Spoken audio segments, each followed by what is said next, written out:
Filip Remi brez golov tu v Areni Petrol. Ali ste lahko zadovoljni za naše srečanje?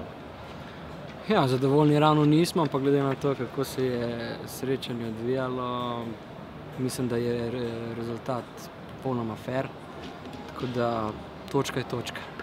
Kaj misliš, da je manjkalo v igri, da bi prišlo do tega zadetka? Mislim, da je manjkal zaključek. Prišli smo do par zaključkov, ampak zadnji šut, zadnja podaja, to ni šlo, to bomo mogli popraviti. Zdaj krajša pauza, potem tekmo Zavrčem na domačem igrišču. Ja, zdaj prvo kot prvo je to šansa, da si lepo odpočijemo, kot drugo, da delamo na svojih pomanjkljivostih, da jih probamo odpraviti in pa seveda pa na koncu tudi, da se pripravimo na Zavrč in da gremo na 3 točke.